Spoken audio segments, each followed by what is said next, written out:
La pire de personne que l'on puisse rencontrer, c'est le manipulateur. On rencontre des manipulateurs chaque jour, sans vraiment s'en rendre compte. Un manipulateur pourrait être n'importe qui. Ça pourrait être votre oncle, votre tante, votre cousine. On peut avoir un frère manipulateur, narcissique. On peut avoir un meilleur ami ou une meilleure amie manipulatrice, sans vraiment s'en rendre compte. On peut avoir un boss manipulateur, un partenaire de travail, un collaborateur. On peut avoir des manipulateurs partout. Le danger est que quand on a des personnes très proches, on filtre l'aspect de contrôle. On n'a pas tendance à contrôler, à s'assurer qu'on n'est pas en train de dealer avec un manipulateur narcissique. C'est ça le danger. Le danger est que ces personnes ne passent pas à travers le même système de contrôle. On se dit, bon, parce que c'est mon oncle, voilà, il y a certainement un autre problème quelque part ailleurs. Parce que c'est ma tante, elle me veut certainement du bien. Parce que c'est mon meilleur ami ou ma meilleure amie, elle ne risque certainement pas de me faire de mal. Et c'est ça le grand danger. On oublie souvent que les manipulateurs peuvent être partout. D'abord, je voudrais que vous compreniez une chose. On peut être manipulateur consciemment ou l'être inconsciemment. Mais la chose la plus importante ici, c'est de détecter des éléments annonciateurs, des éléments qui ne manquent pas. Un manipulateur inconscient ou inconscient reste manipulateur. Et ses effets sont toujours néfastes, négatifs, hostiles à votre bien-être. Il faut identifier ces personnes. Aujourd'hui, on va très rapidement essayer de voir quelques éléments qui nous aideront à ne plus se faire duper. Quand vous rencontrez une personne manipulatrice, que ce soit votre oncle, votre frère, votre cousine, votre partenaire de travail, votre amoureux ou amoureuse, il faut savoir les remettre à leur place. Et je pense qu'à partir du moment où on sait identifier un manipulateur narcissique, on sait comment ajuster son comportement à son égard. Premièrement, le manipulateur n'écoute pas. Il écoute pour répondre.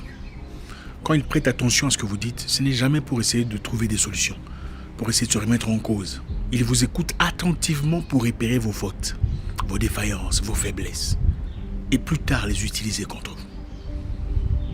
Quand il vous écoute, ce n'est pas pour comprendre. Il vous écoute pour répondre, pour préparer une attaque, pour préparer une objection. Un manipulateur vous dirait « Je n'aime pas qu'on touche mes histoires à mon insu. Je n'aime pas qu'on déplace ce qui m'appartient. Je n'aime pas qu'on prenne ma voiture. Je n'aime pas qu'on touche à mon téléphone ou qu'on fouille dans mes histoires. » Vous lui dites « Je n'aime pas qu'on donne des histoires à mes enfants sans m'en parler. Ça aurait été bien que tu m'en parles au préalable. » Sa réponse sera « Ah, je suis désolé. En tout cas, moi, je pensais qu'on était plus proche que ça, quoi. Donc, je suis vraiment désolé de voir que tu es fâché parce que j'ai pris ta voiture. Ce n'est pas à ça que je m'attendais. Ah, je ne pensais pas que tu en feras toute une histoire. Je ne voulais pas dire à ton enfant de partir me chercher un colis à 10 km parce que je pensais qu'on était proche. » Ça, c'est un manipulateur. Donc, il se sert de ce que tu lui as dit préalablement. Vous êtes ma famille, la famille reste famille, pour s'en servir, pas pour un intérêt commun, mais pour son intérêt personnel. Et quand vous le checkez, vous le remettez en question, il vous sort cette histoire. Ah, je suis désolé, moi je pensais qu'on était plus proche que ça, et que je pouvais prendre ta voiture sans t'en parler. Je ne pensais pas que ça aurait été une situation. Manipulateur. Le manipulateur ne se remet jamais en cause. C'est impossible. C'est toujours l'inverse. C'est vous qui êtes irrationnel. C'est vous qui êtes irresponsable. C'est vous qui aurez dû l'appeler, pas l'inverse. Ah oui, vous auriez dû l'appeler aussi. Pourquoi vous ne l'avez pas appelé? Pourquoi vous attendiez à ce que ce soit lui qui appelle? Pour le manipulateur, c'est le monde à l'envers. C'est vous qui lui faites souffrir. Son absence ne signifiait pas grand-chose si vous n'avez pas osé l'appeler. Donc malgré le mal qu'il ou qu'elle vous a fait, vous auriez dû fournir le premier pas pour essayer de l'appeler. Après lui avoir demandé pourquoi tu n'as pas appelé, pourquoi tu as disparu.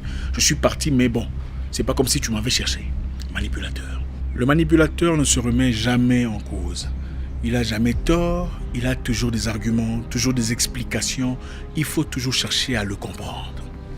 Pour le manipulateur, c'est vous le problème. Peu importe ce que vous présentez comme évidence, comme fait. Regarde ce que tu as fait. Tu m'as manqué de respect en public. Oui, mais c'est parce que tu m'as parlé injustement. Oui, c'est pas comme ça qu'on parle aux gens. Mais il ou elle t'a manqué de respect en public. Elle aurait bien pu éviter ça. Oui, mais tu vois, moi, je n'accepte pas qu'on me fasse ça. Ouais. Manipulateur. Elle a toujours des raisons pour justifier son absence. Ce n'est pas comme si tu m'avais cherché. Elle a toujours des raisons pour justifier sa méchanceté. Tu ne comprends pas ce que moi je ressens. Inutile de chercher à comprendre ce qui se passe dans sa tête. Parce que pour le manipulateur, la vie tourne toujours de son côté.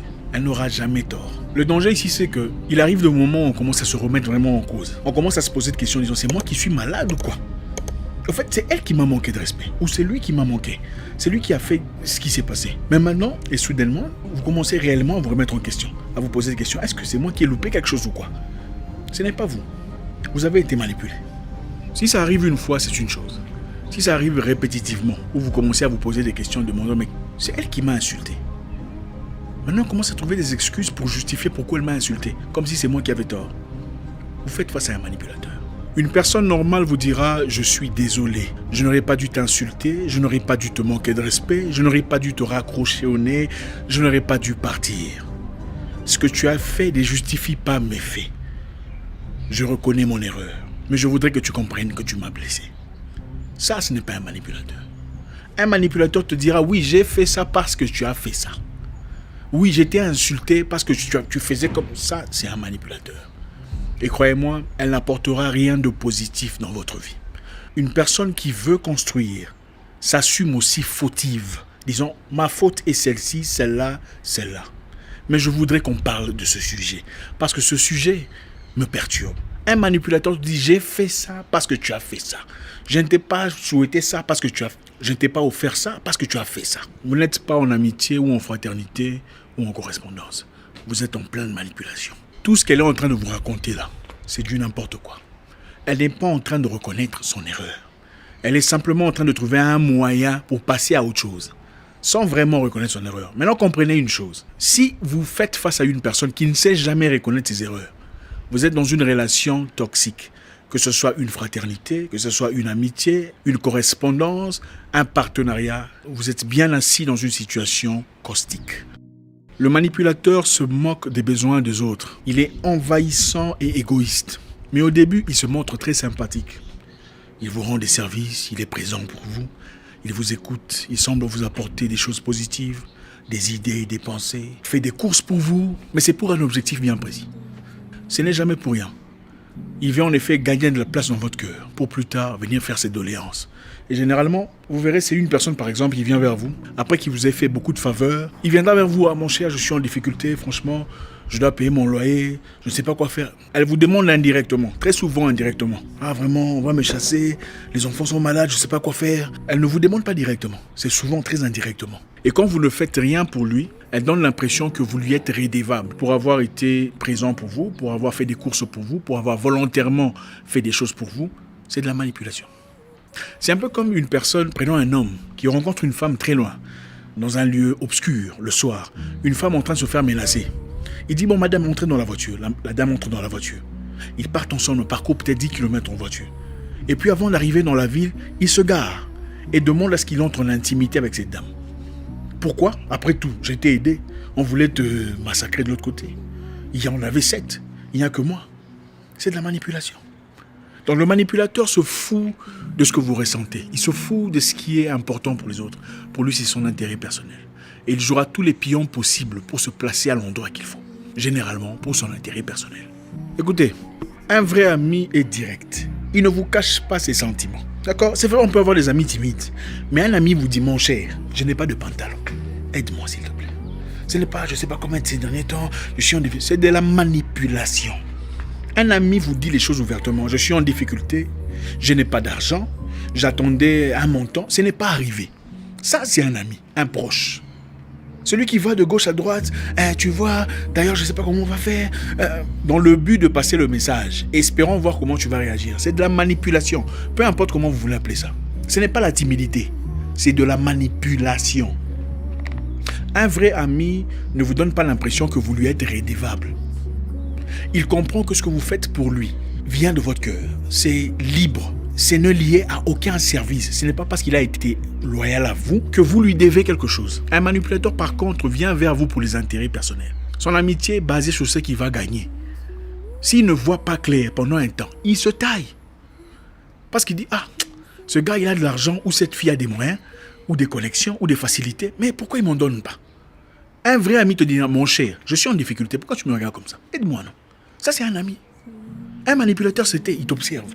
Quand tu fais, quand tu ne fais pas, il s'étaille. C'est toujours pour ses intérêts. Un manipulateur ou une manipulatrice n'a pas d'empathie pour les autres. Donc du moment que vous êtes en guerre, peu importe ce que vous arrive, il s'en fout éperdument. Ce n'est pas son problème. Que vous perdiez quelque chose d'important de votre vie, que vous traversiez un moment vraiment horrible, que vous connaissiez un accident de voiture, ce n'est pas son problème. Vous voulez reconnaître une manipulatrice, regardez comment elle traite un proche avec lequel elle est en conflit. Un proche avec lequel elle est en conflit. Observez son attitude. Qu'est-ce qu'elle dit de cette personne? Comment réagit-elle? Une personne normalement constituée, même si elle est en guerre avec un proche, il y a des choses qu'on ne dit pas.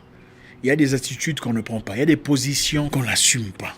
Il y a de ces personnes qui, quand elle est en conflit avec vous, peu importe la relation que vous entretenez, deviennent des monstres. Ce serait une erreur faramineuse de faire semblant de ne pas voir comment les gens traitent leurs proches avec lesquels ils sont en conflit. Une manipulatrice est championne de renversement d'image, donnant toujours l'impression qu'elle est victime.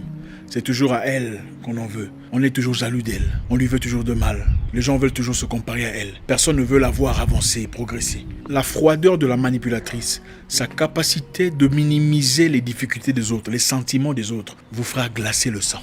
Avec un manipulateur, on ne discute pas. On l'observe, on l'écoute, on le regarde.